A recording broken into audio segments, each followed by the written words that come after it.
Hello friends, welcome to the unique university. दोस्तों, आज का टॉपिक है कैलाश पर्वत। तो आइए जानते हैं क्या है कैलाश पर्वत। कैलाश पर्वत तिब्बत में स्थित एक पर्वत श्रेणी है। इसके पश्चिम तथा दक्षिण में मानसरोवर तथा राक्षस ताल झील है। यहाँ से कई महत्वपूर्ण नदियां निकलती हैं, ब्रह्मपुत्र, सिंधु, सतलुज इत्यादि। हिंदू सनातन धर्म में इसे पवित्र माना गया है। इस तीर्थ को अष्टापद गढ़ पर्वत और रजत गिरी भी कहते हैं। कैलाश के बर्फ से आच्छादित 6638 मीटर ऊंचे शिखर और उससे लगे मानसरोवर का ये तीर्थ है और इस प्रदेश को मानस खंड कहते हैं। पौराणिक कथाओं के अनुसार भगवान ऋषभ देव ने यही निर्माण प्राप्त किया। श्री भरतेश्वर, स्वामी मंगलेश्वर, श्री ऋषभ देव भगवान के पुत्र भरत ने दिग्विजय के समय इस पर विजय प्राप्त की। पांडवों के दिग्विजय प्रयास के समय अर्जुन ने इस प्रदेश पर विजय प्राप्त किया था। युधिष्ठिर के राजसूय यज्ञ में इस प्रदेश के राजा ने उत्तम घोड़े, सोना, रत्न और याक के पूंछ के बने काले और सफेद चामर भेंट किए थे। इनके अतिरिक्त अन्य अनेक ऋषि मुनियों ने यहाँ निवास करने का उल्लेख प्राप्त होता है। जैन धर्म में इस स्थान का बहुत महत्व है। इसी पर्वत पर श्री भरत स्वामी ने रत्नों के 72 जिनालय बनवाए थे। कैलाश पर्वतमाला कश्मीर से लेकर भूटान तक फैली हुई है और लाचू और झोंगचू के बीच कैलाश पर्वत है, जिसके उत्तरी शिखर का नाम कैलाश है। इस शिखर की आकृति विराट शिवलिंग की तरह है। पर्वतों से बने शोट सदल कमल के मध्य ये स्थित है। ये सदैव बर्फ से आच्छादित रहता है। इसकी परिक्रमा का महत्व कहा गया है। तिब्बती लामा लोग कैलाश मानसरोवर के 3 अथवा 13 परिक्रमा का महत्व मानते हैं और अनेक यात्री दंड प्राणपात करने से, एक जन्म का 10 परिक्रमा करने से एक कल्प का पाप नष्ट हो जाता है।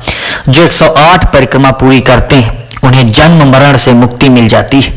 कैलाश मानसरोवर जाने के अनेक मार्ग हैं, किंतु उत्तराखंड के पिथौरागढ़ जिले के अस्कोट, धारचूला खेत, गव्यांग, काला पानी, लिपलेख, खिंड, तकलाकोट होकर जाने वाला मार्ग अपेक्षाकृत सुगम है। ये भाग 544 किलोमीटर लंबा है और इसमें अनेक चढ़ाव उतार है। जाते समय सरल कोट तक 70 किलोमीटर की चढ़ाई है, उसके आगे 70 किलोमीटर उतराई है। मार्ग में अनेक धर्मशाला और आश्रम है, जहां यात्रियों को ठहरने की सुविधा प्राप्त है। गव्यांग में आगे की यात्रा के निमित्त याक, खच्चर, कुली आदि मिलते हैं।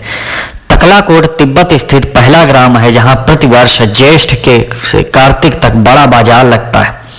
तकलाकोट से तारचेन जाने के मार्ग में मानसरोवर पड़ता है। कैलाश की परिक्रमा तारचेन से आरंभ होकर वहीं समाप्त होती है।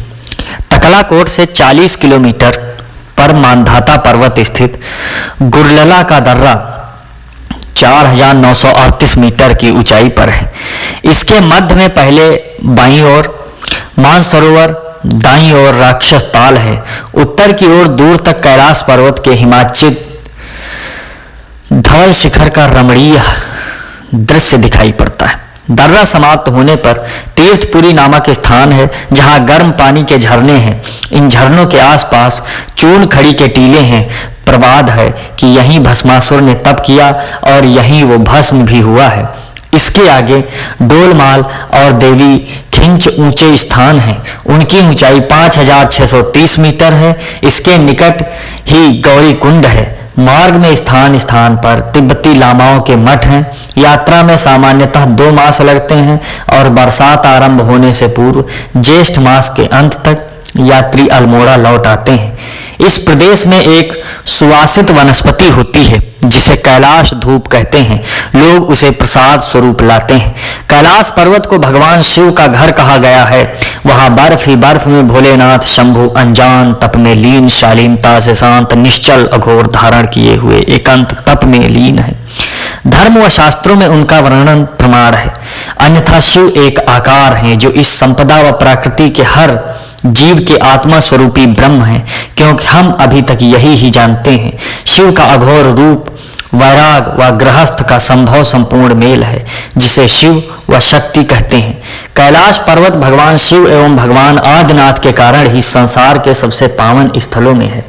कैलाश पर्वत के विषय में हमारे संस्कृत साहित्य के अनेकानेक काव्यों में वर्णन मिलता है, जैसे कि महाकवि माघ द्वारा रचित शिशुपाल वधम महाकाव्य के प्रथम सर्ग में वर्णन मिलता है। तो दोस्तों, ये थी जानकारी कुछ कैलाश पर्वत के बारे में। हमने एक और भी वीडियो बनाया है कैलाश मानसरोवर के बारे में, तो आप लोग जाके उसको भी देखिएगा। और जल्द ही एक वीडियो हम बनाएंगे राक्षस ताल के बारे में। तो आज के लिए इतना ही, जल्द ही मिलते हैं अगले वीडियो में। तब तक के लिए जय हिंद।